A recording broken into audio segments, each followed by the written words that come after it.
Doctor साहब, आप चारा फसलों के वैज्ञानिक हैं, चंद्रशेखर आजाद कृषि एवं प्रौद्योगिकी विश्वविद्यालय कानपुर से। आज बात हो रही है मोटे अनाज की। और डॉक्टर साहब, ज़्यादातर किसान गेहूं और धान की खेती करते हैं, तो इससे कोई उत्पादन कम हो रहा है, न्यूट्रिशन वैल्यू कम हो गई इन फसलों से ज़्यादा फर्टिलाइजर के प्रयोग से।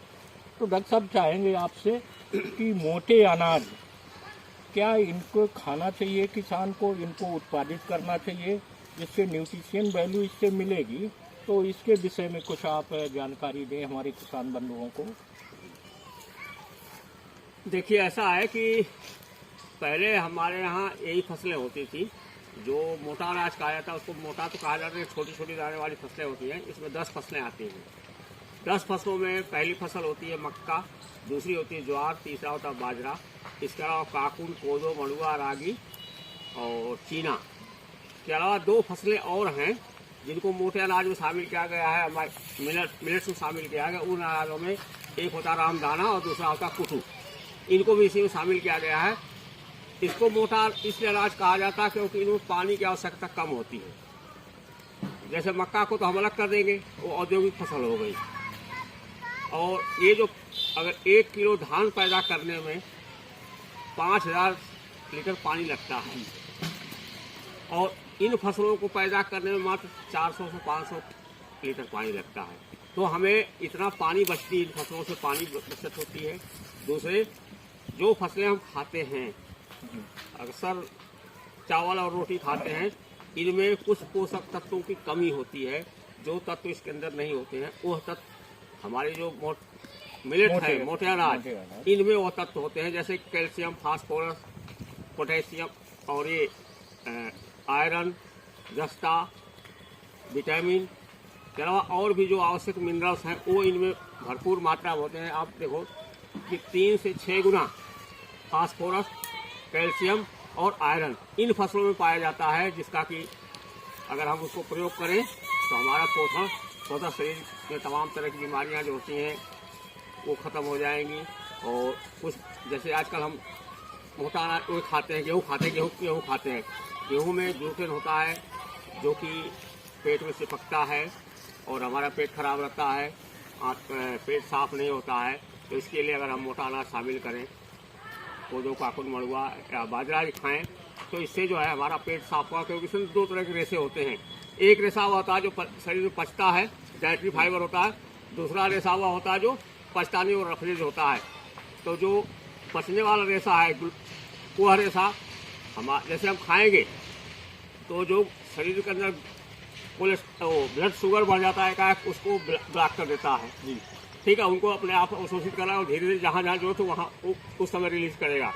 और जो अपच रेशा हैं वह हमारे पेट को साफ करते हैं। तो जो सीलिएक बीमारी होती है, बार बार दस्त होने की बीमारी, लोग सुबह पेट साफ नहीं होता, वो जाके 3-4 बार करते हैं, सुबह टाइम शौच को जाते हैं, तब उनका पेट साफ होता है, गैस बनती है। उसमें जो हमारी फसलें हैं, मिलेट्स या मोटा अनाज, न्यूट्री सीरियल उसको बोलते हैं, न्यूट्री सीरियल, इनके खाने से हमारी ये सारी समस्या खत्म हो जाए। तमाम तरह के कैंसर हो रहे हैं, सर के बाल उड़ रहे हैं, देखे हैं आप, या चेहरे में झुर्रियां पड़ती हैं। अगर इन फसलों को हम शामिल करें अपने आहार में तो इनसे हमारा स्वास्थ्य सही रहेगा, बीमारी नहीं होगी और हमारी उम्र भी बढ़ेगी।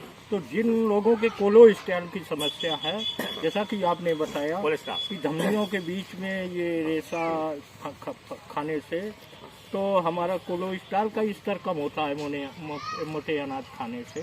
देखिए, हमने बताया मोटा अनाज में जो भी तत्व होते हैं, चाहे वो मिनरल्स हो, यहाँ तक कि जैसे हमारा सावा है, सावा एक फसल होती है, बार्नयार्ड मिलेट, उसके अंदर फैट होता है, लेकिन वह फैट ऐसा होता है कि वो हमें जो हमारी एसेंशियल फैटी एसिड होते हैं उनको उपलब्ध कराता है शरीर के अंदर।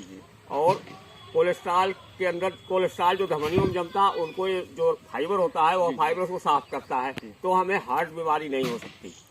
डॉक्टर साहब, एक बात और, कोलन कैंसर होता है, आंत का कैंसर, वह इसलिए होता है कि जो हमारा पेट साफ नहीं होता है और जो हम गेहूँ चावल खाते हैं उसके कारण वो पेट में हम तमाम तरह के डिसऑर्डर होते हैं और उनसे जो है